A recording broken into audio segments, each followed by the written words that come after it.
Hello and welcome back to NewsX. I am Thomas Porteous and you are watching Focal Length, your front row seat to understanding key issues ranging from technology and innovation to geopolitical dynamics and beyond. From the EU's groundbreaking AI Act to the ongoing advancements in generative AI, from the rise of state-sponsored cyber attacks to the ongoing debates surrounding privacy and digital finance. Today's episode will bring you lucidity on some of the most pressing issues of our time. We'll delve into these complex topics, exploring the exciting opportunities, the potential risks, and the policy challenges that lie ahead as technology continues to transform every aspect of our world. We have the pleasure of sitting down with Miss Pascale Devies.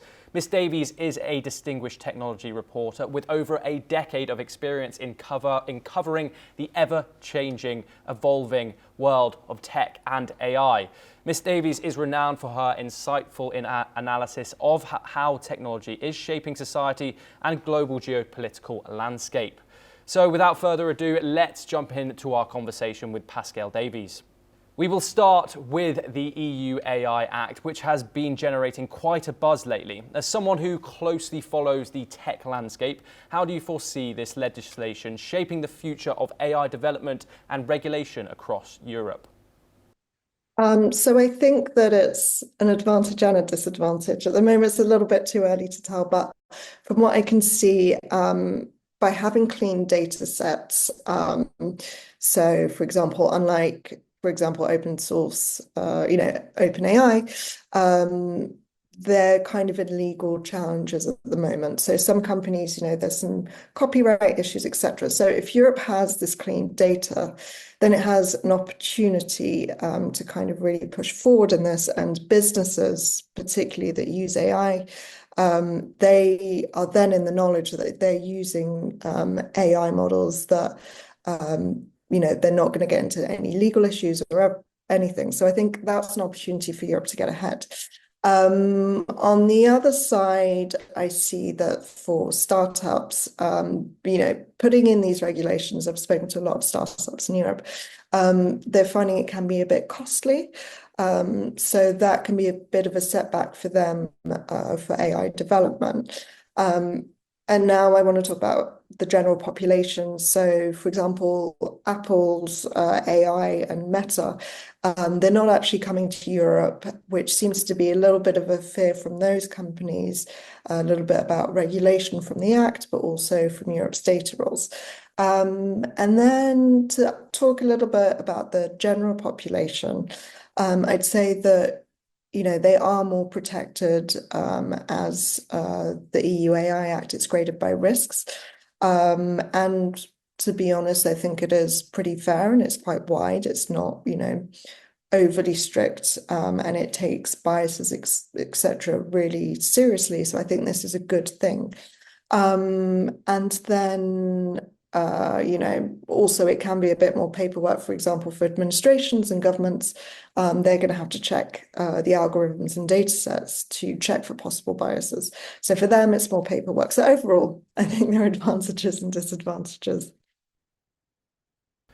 Moving on to the exciting developments in generative AI, with OpenAI's advancements in multimodal AI and rising competitors like Google, Gemini, and XAI entering the race.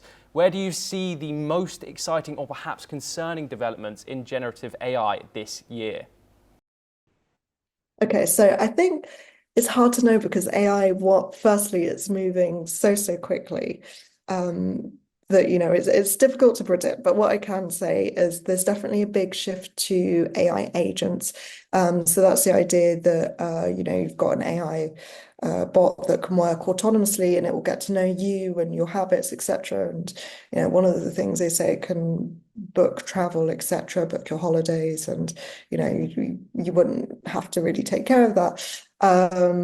So I think it'll be interesting to see how much autonomy they'll have, at what level the human interacts, and to see the development there. So as well for personal use, I think for businesses as well, it can help streamline a lot of the processes.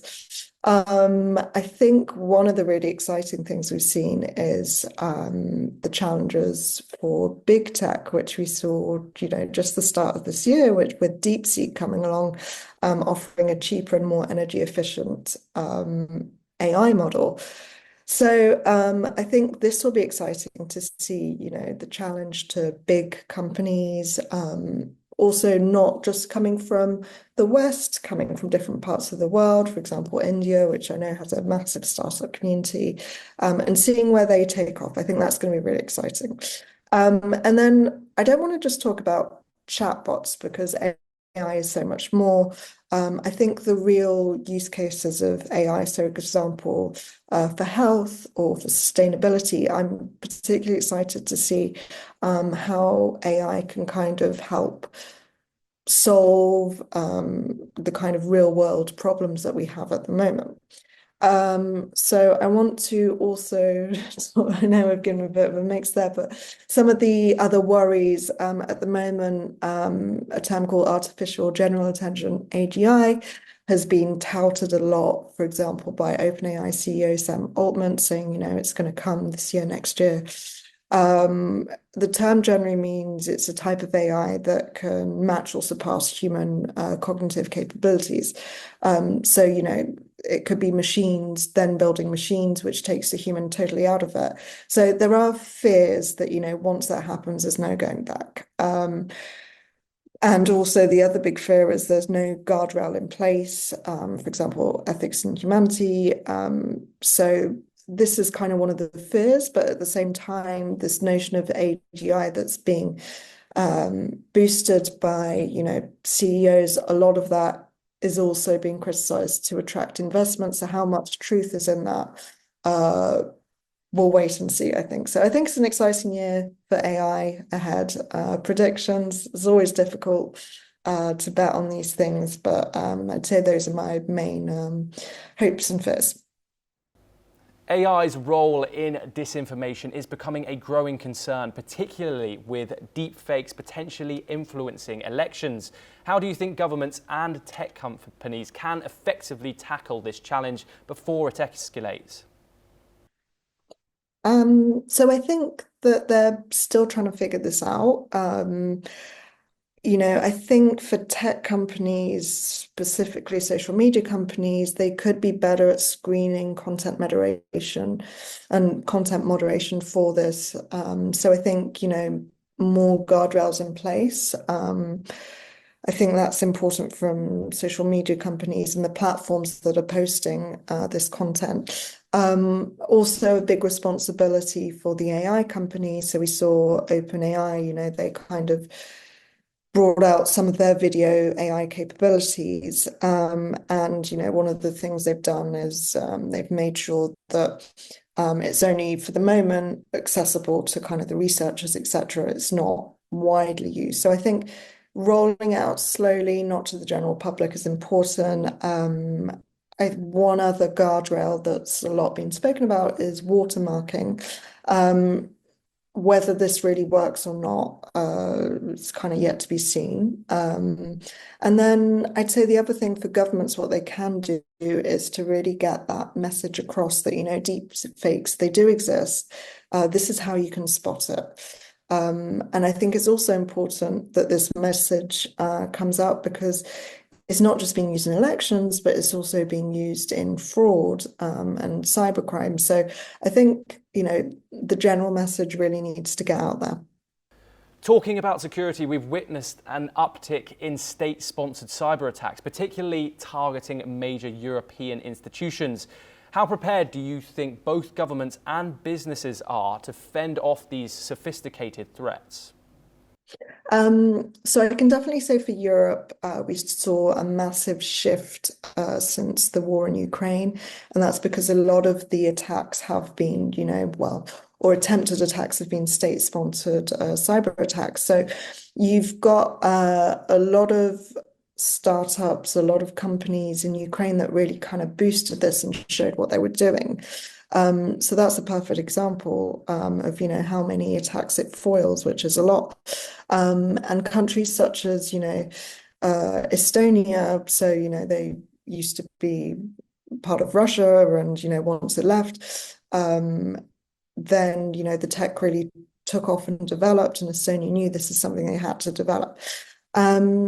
So I think kind of with war, with the geopolitical conflicts at this moment, I think a lot is changing. So I'd say that governments really are prepared, and that's really happened in the last 3 years. I feel that businesses too are getting the message now. Another thing which I think really works is not just, these isolated countries I was mentioning earlier, like Ukraine or Estonia, but also kind of that knowledge being shared across different countries. So I know that NATO is definitely doing this. Like I went to one of their training camps where, you've got tech companies, you've got researchers, you've got, the kind of cyber security divisions really working on this, trying to work together to solve problems and to really get ahead of the curve. So I think this is important. And another way is, I think,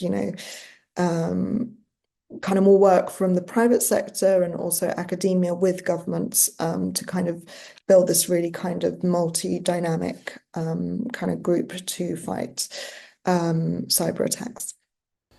As you mentioned, data privacy is more crucial than ever with the rise of AI-driven surveillance. Do you believe that current regulations like the GDPR are sufficient? Or is there a need for a new global framework to better protect personal data? So I think the GDPR rules, I know it's come under scrutiny for sometimes being too tough or not tough enough. I think it works very well. It protects Europeans' data. And also the thing is that when a person's data is transferred outside Europe, then, that data is still protected and travels, with the data. So you still have that protection, which is great.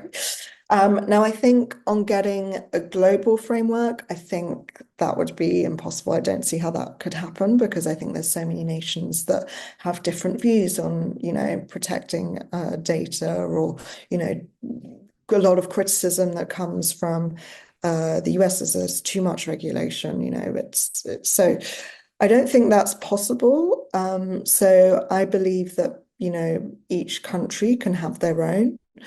And then, they still have the rule that, personal data that's transferred to a different country can still be protected by that. Moving on to another hot topic, while the initial metaverse hype has quieted down quite a bit, big players like Meta and Apple continue to push immersive experiences. Do you think we're on the cusp of mainstream adoption, or have we already seen the peak of the metaverse trend? I don't think it's peak. I think what happened was there was so much focus on this as the new technology, and it kind of wasn't, because there was a lot of things that still needed to develop. I still think there will be a place for it, maybe in learning. And I think that, the lessons that have been learned, you can see what Meta's kind of use and how they're using their tech is, for instance, using smart glasses and really pushing for that. So I think it's kind of reuse this technology in a new way. So I think, it shouldn't have gotten as much attention as it deserved, and there was a bit too much, focus on the metaverse as a new technology. But I do see a little path for it ahead, but I just don't think it will be as big as what we were saying a few years ago. Despite the skepticism surrounding Web3, it's still evolving, particularly in decentralized finance. What real-world applications do you see emerging that could truly transform how we interact with the internet and finance? So I think that blockchain technology has been good for security, but I'd say in general that the issue with Web3 is that, data such as health records, they can kind of be easily traced. And making it secure, adding that blockchain level can be expensive. And then, the other thing is kind of speed, which can be an issue. So I think that, a lot of cryptocurrency companies, for example, and even metaverse companies are talking about, Web3. They kind of wave the word around as the future of the internet, but I feel that it can kind of be a marketing hijack. And, there's kind of two different versions of Web3. There's the one which is, more blockchain financial. Technology is the future, on, kind of open source. And then, there's the other side, which is, you kind of having more protection over your data through different ways. Talking about the future of cryptocurrencies, with the SEC's approval of Bitcoin ETFs, we're seeing increased institutional adoption. How do you think this will influence the broader crypto landscape moving forward? Well, yeah, I mean, cryptocurrencies definitely have changed in how they've been worded. So, they were once said to be the Wild West of finance. And, now it's kind of finding its way into the boardrooms of global financial giants. So, but still, there are incredible risks. There's still scams that happen, Um, but so still governments, they need to have policies in place that are going to protect people. Um, the market's up right now, but as we've seen in the past, it can crash at any point. And, the question is, will people still be protected? We've seen so many cases of fraud, like, let's not forget the big FTX scam that broke out with its CEO, Sam Bankman-Fried. So I think that, governments still really need to be very careful with them because there's a lot of hype around cryptocurrencies. And I think, a lot of people can be carried on that train and not know about the risks. So it's ensuring they know about the risks and that the government is still going to protect them from this. Central bank digital currencies are gaining traction worldwide, but critics warn they may lead to more financial surveillance. In your opinion, what are the risks and potential benefits of these digital currencies? Yeah, I mean, so let me start with the advantages. So, it can make transactions a lot faster. They can also be used to facilitate cross-border payments, which can be a money with traditional fiat money. And the other big thing is that they can provide financial inclusion for people who might not have a bank right now. So I think those are the strong points on it. Um, but there are significant privacy risks too. And as you said, there could be increased surveillance and loss of personal privacy. Um, so, I hope there's a way that, financial inclusion can happen that won't be to the sacrifice of people's, privacy. So I think that's important. And another point I'd like to mention is not just, there might be issues with surveillance, is that, if banks are having increased competition from these digital currencies, then there could be a decline in banks' profits and availability of credit. So I kind of also fear what the repercussions will be on traditional banking and how that will affect people that want to take out loans or even like the country's economy. Like, what impacts will that have? Finally, as AI-generated news articles become more and more common, as a journalist in the tech space, do you view AI as a tool that can enhance reporting, or do you see it as a potential threat to the profession? So I'll speak personally about how I would use AI. Well, one's a tech reporter, one I'm, always checking different models to see how they work.